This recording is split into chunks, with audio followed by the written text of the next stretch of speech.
수술을 상담하러 오시는 분들이 가끔 이야기하시는 분 중에 자기 친구들이 하안검 수술했는데 눈이 뒤집어졌다는 이야기를 많이 하세요.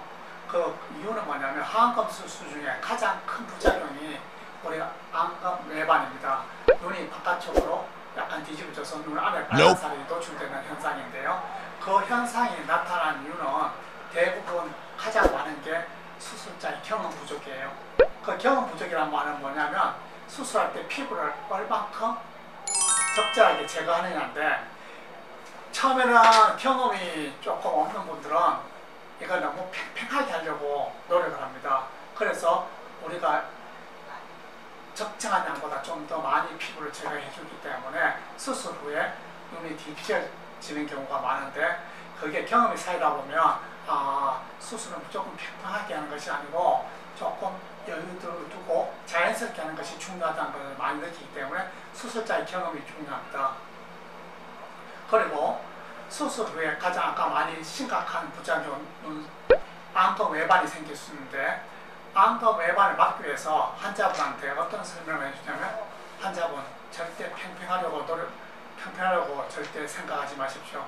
수술 후에 약간의 잔주름이 생길 수 있게 하는 것이 오히려 과유불급, 오히려 너무 한 것보다 조금 모자란 듯하게 하는 것이 더 중요하다.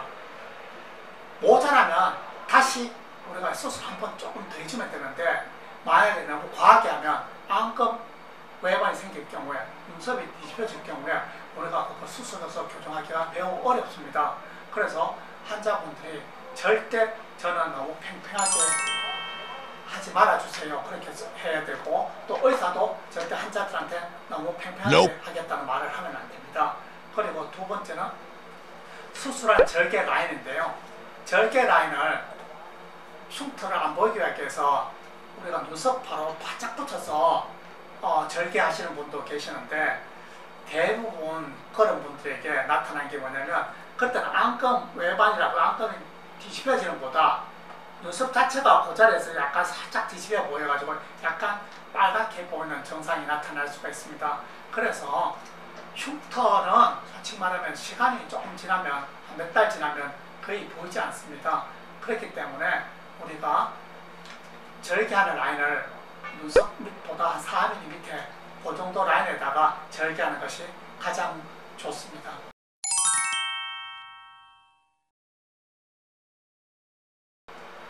우리가 하안검 수술할 때 가끔 환자분들이 너무 살짝 해가지고 수술한 지 1년, 2년 만에 다시 선생님이 예전처럼 돌아갔어요 하시는 분도 계셨어요.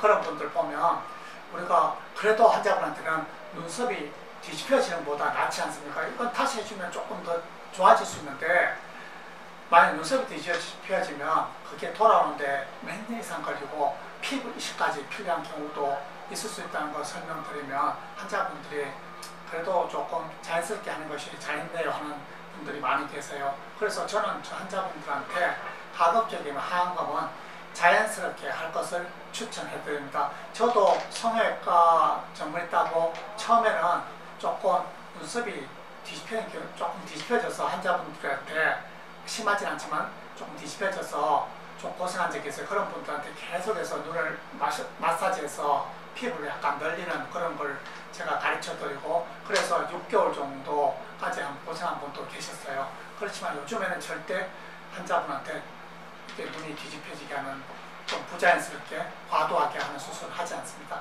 자연스럽게 수술하실 걸 권해드립니다. 우리가 하안검을 자연스럽게 하면 만족도가 떨어지지 않느냐 그렇게 생각하시는데, 절대 그렇지 않고요. 오히려 자연스럽게 해주면 환자분들이 초기 만족도가 굉장히 또 좋을 수 있기 때문에 우리가 자연스럽게 하는 것을 좀 과도하게 하는 것보다 더 추천드릴 수밖에 없습니다.